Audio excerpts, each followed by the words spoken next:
Baik saudara, kita akan melanjutkan pembacaan firman Tuhan pada hari ini.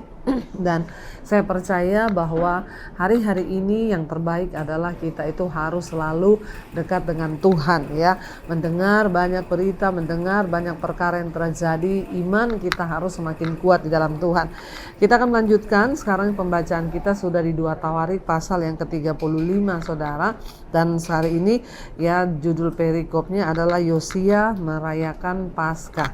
Kemarin kita sudah melihat bagaimana Yosia diangkat oleh Tuhan menggantikan ayahnya ya, dan dia menghancurkan semua penyembahan berhala, bahkan dia membawa bangsa itu kembali kepada Tuhan. Dia membacakan seluruh kitab Taurat ya yang ditemukan ya, dan dia menyuruh semua bangsa untuk merendahkan diri kepada Tuhan, bertobat sehingga Tuhan meluputkan dia. Respon kita terhadap firman Tuhan itu menentukan hidup kita saudara. Dan kita akan lanjutkan 2 Tawarik pasal yang ke-35 ayat yang pertama. Kemudian Yosia merayakan Paskah bagi Tuhan di Yerusalem. Domba Paskah disembelih pada tanggal 14 bulan yang pertama. Ia menetapkan tugas para imam dan mendorong mereka menunaikan tugas jabatannya dalam rumah Tuhan. Jadi semua dikembalikan lagi setelah zaman Raja Manasye ya, semua ya tidak berjalan seperti ya maunya Tuhan. Akhirnya Yosia mengembalikan lagi. Ayat 3 dikatakan, berkatalah ia kepada orang-orang Lewi yang adalah pengajar seluruh Israel dan orang-orang kudus Tuhan, tempatkanlah tabut kudus itu di dalam rumah yang telah didirikan Salomo bin Daud Raja Israel. Tidak usah lagi kamu mengusungnya. Ya, sekarang layanilah Tuhan Allahmu dan Israel umatnya.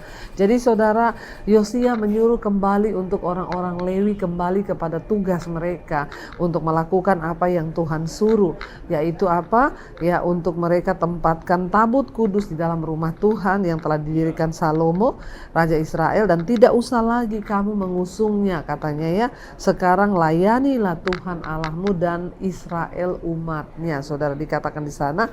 Dan ayat yang keempat dibilang, bersiaplah menurut puak-puakmu dan menurut rombonganmu sebagaimana yang dituliskan Daud Raja Israel dan Salomo anaknya.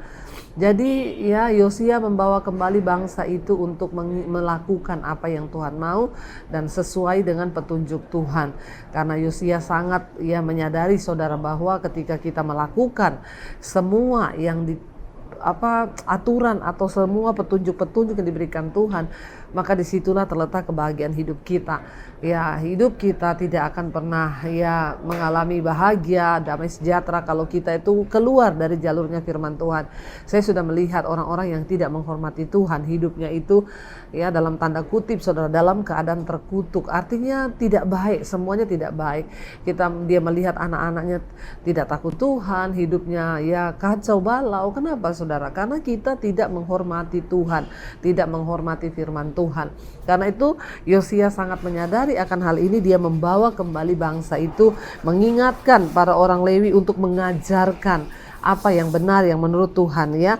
Ayat 4 dia bilang, bersiaplah menurut puak-puakmu, rombonganmu sebagaimana dituliskan Raja Daud dan Salomo anaknya.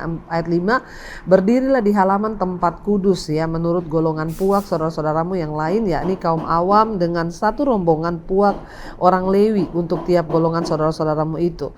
Ayat 6, sembelilah domba Paskah, kuduskanlah dirimu dan adakanlah persiapan bagi saudara-saudaramu supaya dilakukan apa yang difirmankan Tuhan dengan perantaraan Musa. Ketika pada waktu itu Musa membawa bangsa Israel keluar dari Mesir, saudara, Tuhan mengingatkan agar Tuhan bilang, jangan lupa kalau engkau keluar dari sini sampai ke tanah perjanjian, kau harus merayakan Paskah. Untuk apa?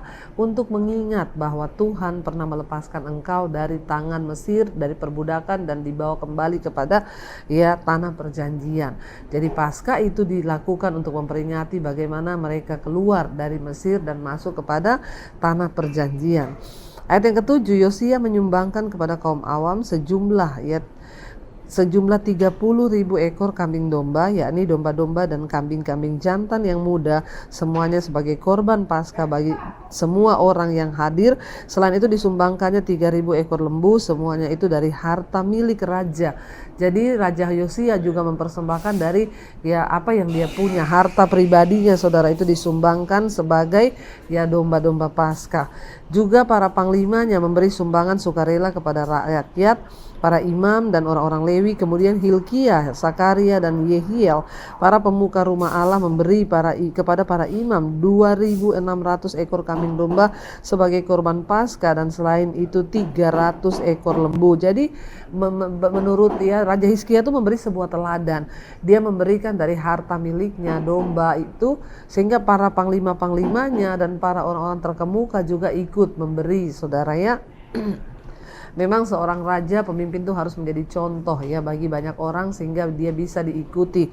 Ayat yang ke-9, lalu Konanya dan kedua saudaranya Semaya dan Natanael serta Hasabaya, Yeiel dan Yosabat, para pemimpin orang-orang Lewi menyumbangkan kepada orang-orang Lewi 5.000 ekor kambing domba sebagai korban Paskah, dan selain itu 500 ekor lembu. Setelah upacara ibadah ya, ayat 10, setelah upacara ibadah disiapkan, berdirilah para imam pada tempatnya dan orang-orang Lewi menurut rombongannya sesuai dengan perintah raja.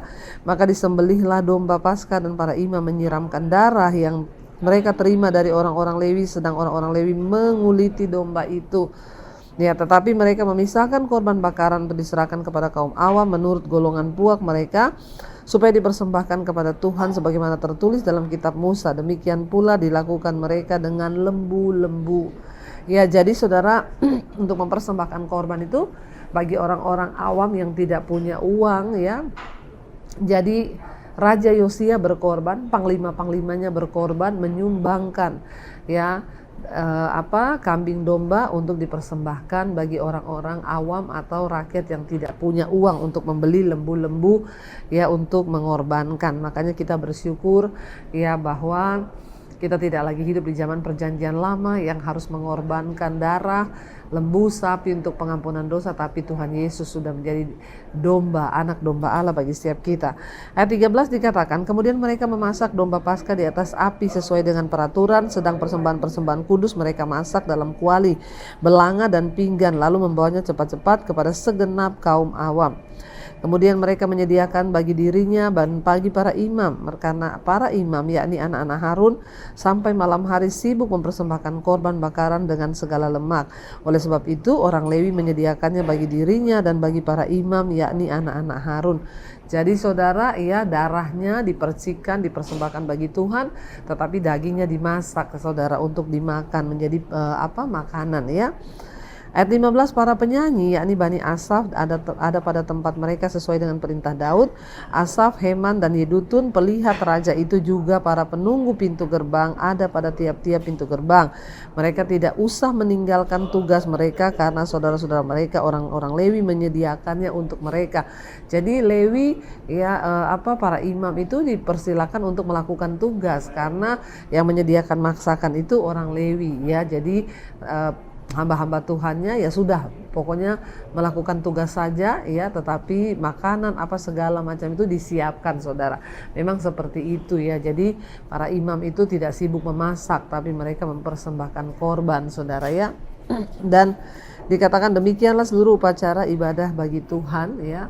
Dan dikatakan bahwa disiapkan pada hari itu untuk merayakan Paskah dan untuk mempersembahkan korban bakaran di atas mezbah Tuhan sesuai dengan perintah raja. Ya, pada waktu itu orang Israel yang hadir di situ merayakan Paskah, hari raya roti tidak beragi, selama 7 hari. Dan Paskah semacam itu tidak pernah lagi dirayakan di Israel sejak Nabi Samuel. Seorang pun di antara raja-raja orang Israel tidak pernah merayakan Paskah seperti yang dirayakan Yosia dengan para imam dan orang-orang Lewi, dengan seluruh orang Yehuda dan Israel yang dapat hadir, dan dengan penduduk Yerusalem. Paskah itu dirayakan pada tahun ke-18 pemerintahan Yosia. Jadi Raja Yosia itu mengembalikan semua peraturan-peraturan Musa kembali dirayakan. Saudara, apakah kita mau menjadi orang-orang yang terus melakukan firman Tuhan, kembali menghidupkan semua yang Tuhan suruh, atau kita menjadi orang yang membiarkan saja bahkan melupakan? Ya, kita belajar dari Raja Yosia, dia menanggapi firman Tuhan dan dia melakukan seperti apa yang Tuhan mau. Karena kita percaya hanya dengan hidup dia berpegang pada peraturan Tuhan, maka hidup kita ini akan berbahagia. Ya, dan kita akan lanjutkan sekarang 2 Tawarik 35 ayat 20, Yosia dibunuh oleh Neko. Kemudian daripada semua ini, setelah Yosia memperbaiki rumah Tuhan, majulah Neko Raja Mesir hendak berperang di Karkemis di tepi sungai Efrat. Yosia keluar menghadapinya. ia mengirim utusan pada Yosia dengan pesan, "Apakah urusanmu dengan aku, Raja Yehuda? Saat ini aku tidak datang melawan engkau, tetapi melawan keluarga raja yang sedang kuperangi. Allah memerintahkan aku supaya segera bertindak. Hentikanlah niatmu menentang Allah yang menyertai aku, supaya engkau jangan dimusnahkannya." Tetapi Yosia tidak berpaling daripadanya, melainkan menyamar untuk berperang melawan dia. Ia tidak mengindahkan kata-kata Neko yang merupakan pesan Allah. Lalu berperang di lembah Megido. Saudara, jadi peristiwa ini terjadi pada tahun 609. Itu sebelum Masehi. Niniwe pada waktu itu adalah ibu kota Asyur. Dan telah dihancurkan 3 tahun sebelumnya oleh Babel. Orang-orang Asyur yang dikalahkan berkumpul kembali di Haran dan Karkemis. Tetapi Babel itu mengirimkan pasukan untuk menghancurkan mereka sekali dan untuk selamanya.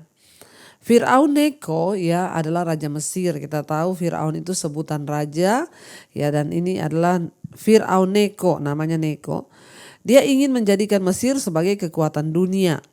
Dan dia khawatir atas kekuatan Babel yang terus berkembang. Maka dia membawa pasukannya ke utara, melewati Yehuda untuk menolong orang Asyur di Karkemis.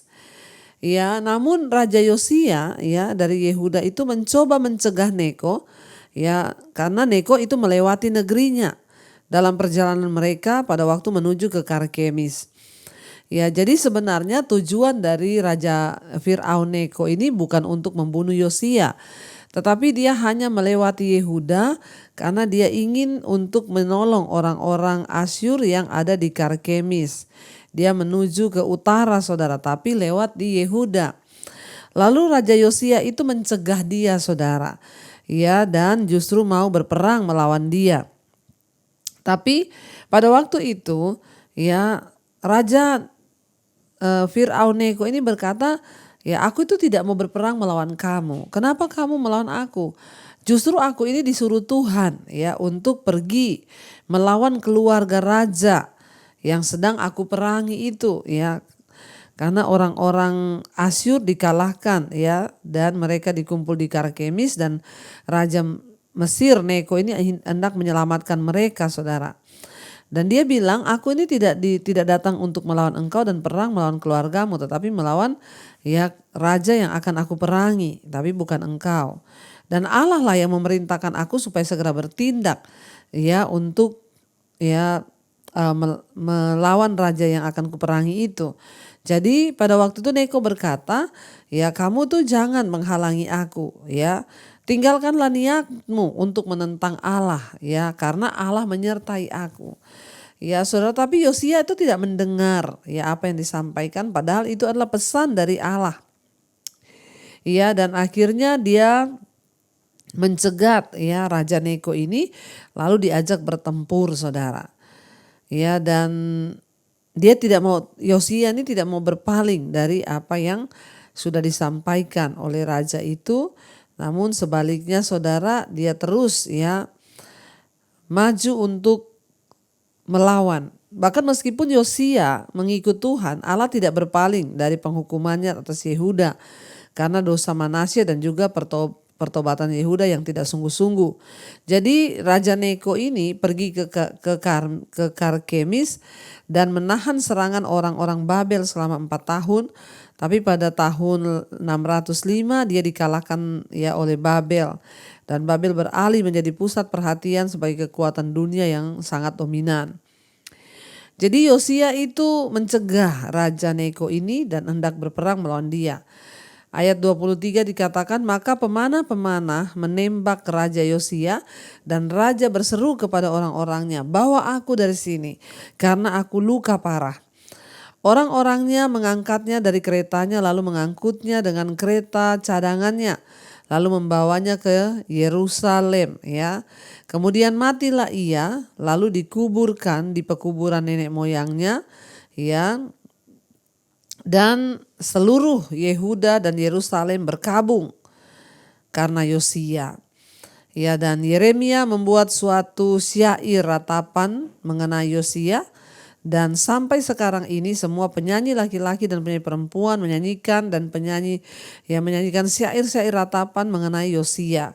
Dan mereka menjadikan itu sebagai suatu kebiasaan di Israel. Semuanya itu tertulis dalam syair-syair ratapan. Selebihnya dari riwayat Yosia dan perbuatan-perbuatannya yang saleh yang sesuai dengan yang ada tertulis dalam Taurat Tuhan, yakni riwayatnya dari awal sampai akhir, sesungguhnya semua itu tertulis dalam kitab Raja-Raja. Jadi kita lihat saudara, Yosia itu mengabaikan pesan dari Raja Neko itu. Karena ia mengetahui siapa Neko, yaitu raja sebuah bangsa kafir. Ya, jadi dia tidak mau percaya apa yang dikatakan. Dan ternyata asumsi yang salah bahwa Neko itu tidak mungkin merupakan bagian dari rencana ya Allah yang besar. Itu telah membuat Yosia itu kehilangan nyawanya. Walaupun tidak semua orang yang mengklaim mendapat pesan dari Allah memang sungguh-sungguh. Ya, tapi pesan Allah bisa datang dengan cara yang tidak terduga, saudara ya. Tapi bukankah kita ingat memang ketika Raja Yosia menyuruh mencari Nabiah, waktu dia menemukan ya dibacakan kitab Taurat yang ditemukan di rumah Tuhan. Ingat Tuhan berfirman bahwa Tuhan akan menghukum Yehuda dan Yerusalem. Tapi Tuhan bilang ya Yosia tidak akan mengalami karena dia akan mati dulu lalu dikuburkan, baru penghukuman itu Tuhan datangkan. Jadi apa yang Tuhan sudah katakan itu terjadi. Ya, dan memang ya Yosia harus mati dengan cara itu karena Tuhan akan menghukum Yehuda dan Yerusalem. Dan Tuhan sudah bilang karena Yosia itu mengoyakkan jubahnya ketika dia membaca kitab Taurat dan berkata, kita ini sudah jauh dari Tuhan, ya, maka kita akan mendapatkan penghukuman. Ya, maka dari itu saudara, ya akhirnya dia memang harus mati dengan cara itu supaya firman Tuhan akan digenapi. Dan ya kita tahu bersama ya kita yang seperti yang difirmankan Tuhan, baru sesudah Yosia itu mati, barulah Tuhan akan menghukum Yerusalem dan Yehuda. Kita lanjut sekarang 2 Tawarik pasal 36, Yehuda dibuang ke Babel. Rakyat negeri menjemput Yoahaz anak Yosia dan mengangkat dia menjadi raja di Yerusalem menggantikan ayahnya. Yoahaz berumur 23 tahun pada waktu ia menjadi raja dan 3 bulan lamanya ia memerintah di Yerusalem. Ya, Raja Mesir memecatnya dari pemerintahannya di Yerusalem dan mendenda negeri itu 100 talenta perak dan 1 talenta emas.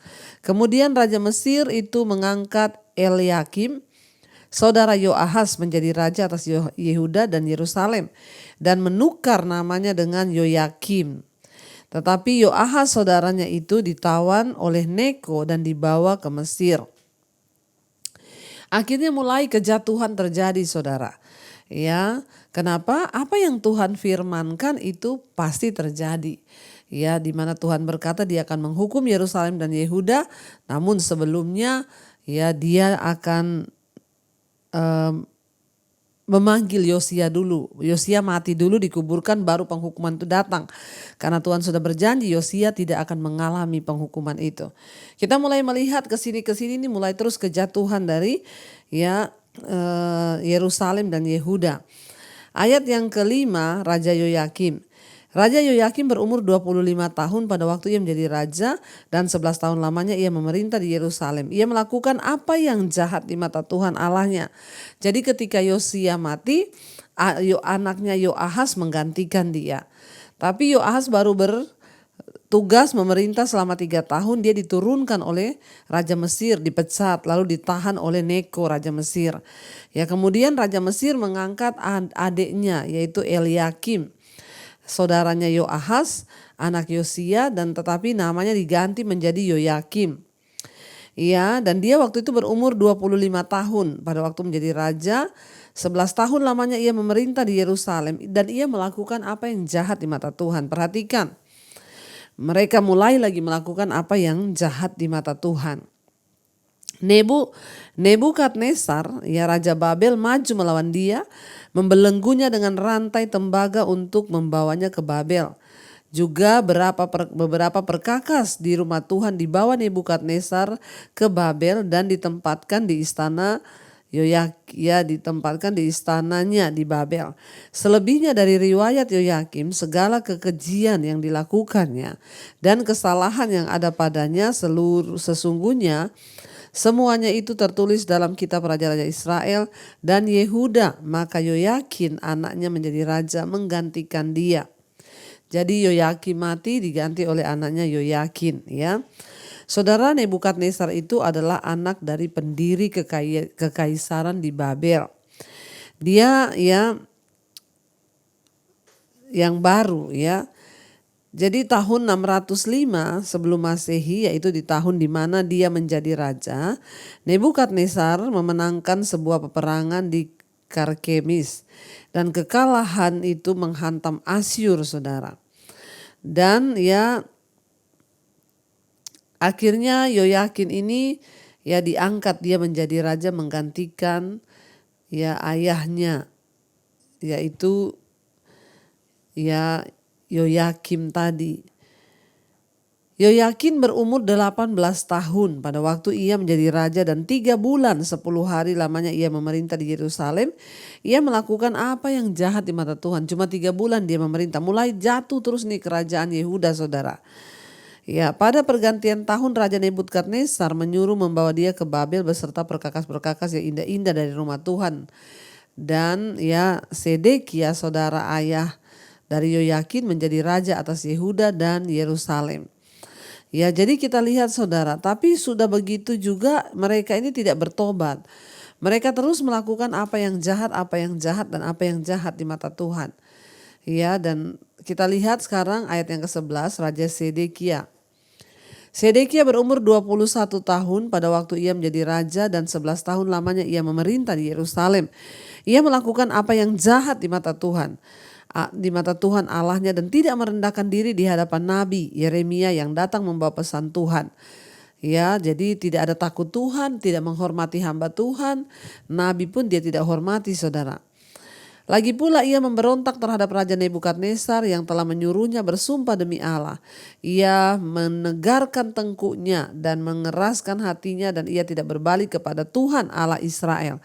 Jadi hidup berdosa terus, saudara, hati-hati ya. Orang itu kalau hidup berdosa terus, tidak mau bertobat, berdosa terus, pasti hidupmu sial, hidupmu banyak masalah, ya, sehingga kita berputar hanya di benang kusut. Kenapa? Karena kita ada dalam keadaan terkutuk. Makanya ayo bertobat sungguh-sungguh, saudara, jangan bermain-main dengan dosa. Juga semua pemimpin di antara para imam dan rakyat berkali-kali berubah setia dan mengikuti jalan kekejian bangsa-bangsa lain. Rumah yang dikuduskan Tuhan di Yerusalem itu dinajiskan mereka. Namun Tuhan Allah, nenek moyang mereka berulang-ulang mengirim pesan melalui utusan-utusannya karena ia sayang kepada umatnya dan tempat kediamannya. Tetapi mereka mengolok-olok utusan-utusan Allah itu, menghina segala firman-Nya dan mengejek nabi-nabinya. Oleh sebab itu murka Tuhan bangkit terhadap umatnya sehingga tidak mungkin lagi pemulihan. Ngeri, saudara, ketika Tuhan murka tidak ada lagi pemulihan. Mereka menghina Tuhan, menghina nabi Tuhan, mengolok-olok hamba Tuhan. Dan Tuhan menggerakkan raja orang Kasdi melawan mereka. Raja itu membunuh teruna mereka dan dengan pedang dalam rumah kudus mereka, dan tidak menyayangkan teruna atau gadis, orang tua atau orang ubanan. Semua diserahkan Tuhan ke dalam tangannya. Seluruh perkakas rumah Allah yang besar dan yang kecil serta harta benda dari rumah Tuhan, harta benda raja, bahkan harta benda dari para panglimanya, semuanya dibawanya ke Babel. Mereka membakar rumah Allah, merobohkan tembok Yerusalem, dan membakar segala puri dalam kota itu dengan api, sehingga musnahlah segala perabotannya yang indah-indah. Mereka yang masih tinggal dan yang luput dari pedang diangkutnya ke Babel, dan mereka menjadi budaknya dan budak anak-anaknya sampai kerajaan Persia berkuasa. Dengan demikian genaplah firman Tuhan yang diucapkan Yeremia sampai tanah itu pulih dari akibat dia dilalaikannya tahun-tahun sabatnya, karena tanah itu tandus selama menjadi sabat hingga genap 70 tahun. Ingat apa yang Tuhan firmankan terjadi. Yosia mati, penghukuman datang, Israel dirobohkan, tembok Yerusalem dirobohkan, bait Allah dihancurkan. Ya makanya kemarin yang ikut saya ke Israel, kita semua mendengar ya kisah di sana bahwa Yerusalem itu sudah 14 kali dirobohkan, dibangun kembali, dirobohkan, dibangun kembali. Ya jadi saudara, ya kita melihat di sini bahwa dosa, pemberontakan kepada Allah itu mendatangkan kutuk dan murka Tuhan. Mari kita mau sungguh-sungguh bertobat, mari kita mau hidup sesuai dengan kebenaran dan perkenanan Tuhan agar hidup kita juga boleh berbahagia. Mari kita tundukkan kepala, kita satukan hati, kita berdoa. Terima kasih Bapa, kami bersyukur, kami percaya Engkau Tuhan yang tidak pernah meninggalkan kami. Biarlah Bapa hidup kami boleh senantiasa dalam kebenaran-Mu. Kami mau berbalik dari dosa-dosa kami, mengakui Tuhan, menerima Engkau, menerima kebenaran-Mu dan hidup dalam jalan-jalan Tuhan. Ampuni segala dosa pemberontakan kami, bawa kami Tuhan untuk hidup taat kepada Engkau.